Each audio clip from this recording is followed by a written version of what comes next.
dia. Pronto. A entrevista do dia é com a doutora Roberta Câmara, diretora do Hospital João Murilo de Oliveira. Doutora, é um prazer receber a senhora aqui no nosso programa, viu? Bom dia, Bassan. Bom dia a todos os ouvintes do Jornal da Manhã. Um prazer estar com vocês. É sempre um prazer, né? Poder ter essa conversa. Verdade. E nós convidamos a senhora hoje para repercutir, porque a gente tem observado que tem aumentado o número de pessoas se queixando daquela chamada virose e outras doenças respiratórias virais. De fato, doutora, a senhora tem percebido esse aumento aí no hospital? Sim, Bassan. É um período, como você disse, né, no começo da chamada, é um período sazonal, né? Normalmente, em março, a gente começa com um volume maior, né, de atendimento nas urgências, devido a um período de viroses, de algumas infecções respiratórias. A gente tem percebido um volume muito alto de atendimento na emergência, em torno de 30% a 40% de aumento no volume da emergência. Então, eu aproveito e peço um pouco de paciência, todos serão atendidos, mas com volume maior, né? A gente tende a também ter um atendimento, principalmente dos pacientes não graves, de forma mais demorada, mas sim, a gente percebe um número muito grande. São queixas de febre, algumas crises na garganta, muita dor no corpo, alguns sim com comprometimento respiratório, né? Que aí a gente também percebe um aumento no volume de casos de Covid. São casos leves, né? Não é um aumento como a gente viveu na pandemia, mas com alguns casos já pontuais chegando para a gente também, né? Isso se confunde também com essa virose. Então, possivelmente, aí vão ter pessoas também que não vão testar, né? Porque estão tratando como a virose. Mas são sintomas leves, mas são sintomas que levam, sim, à urgência, principalmente devido à febre. Doutora, quando é preciso buscar o hospital? É preciso esperar algum tempo? Ou já nos primeiros dias deve procurar ajuda médica?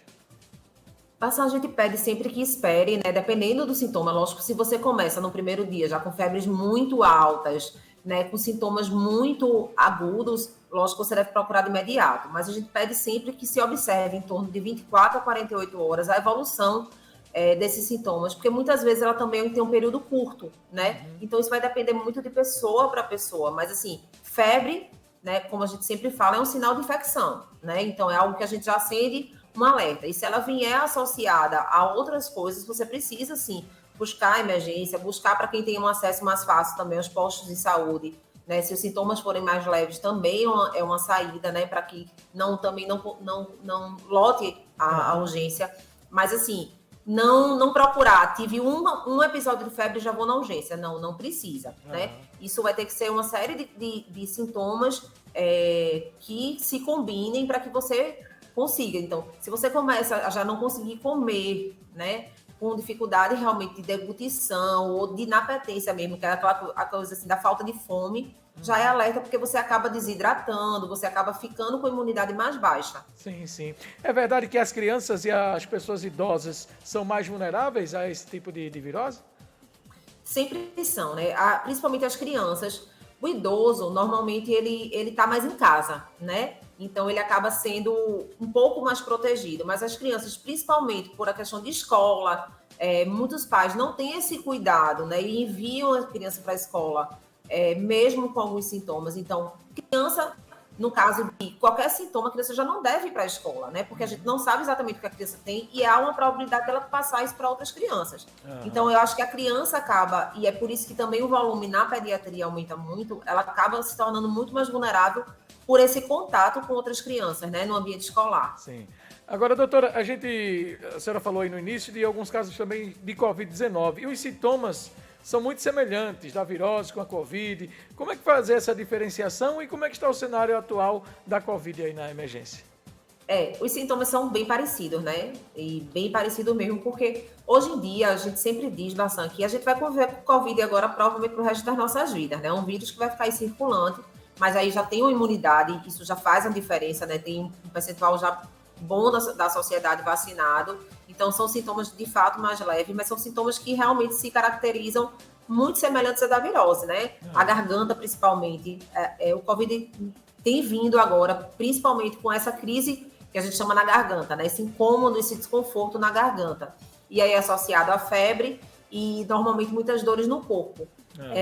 Essa diferenciação, Bassan, ela é clínica, porém, a gente faz exames laboratoriais também, aí dependendo desses exames, que não precisa ser exatamente logo, né, o teste de Covid, mas são exames que direcionam um pouco mais para um quadro de Covid.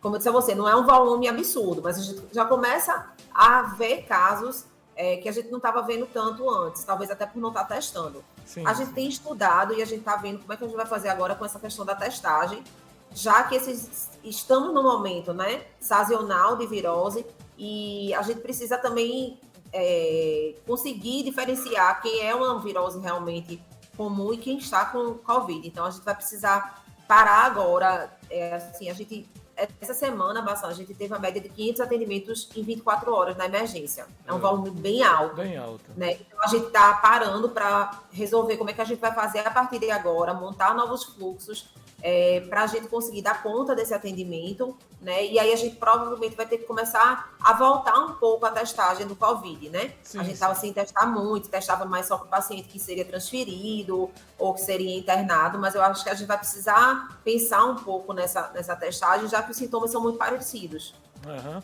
Doutora, deixa eu aproveitar que a senhora está aqui com a gente. Com relação às UTIs, né? Durante o período da pandemia, se teve alguma coisa boa que a gente pode tirar da pandemia, foi que o hospital recebeu aí leitos de UTI. Como é que está o cenário atual? Continua esse atendimento de UTIs? E eu vi que tem uma novidade, o Hospital João Murilo passa a atender gestantes de alto risco também, doutora?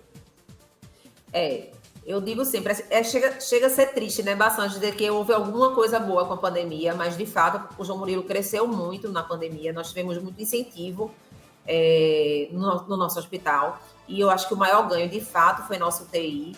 Né? Nossa UTI, eu digo que ela foi um verdadeiro camaleão, né? Ela chegou no momento de crise do Covid, de incertezas, ela já foi referência para H3N2, já foi referência para leptospirose, e agora a gente consegue quitar uma dívida que a gente tem aí com a sociedade, que é uma UTI materna, né?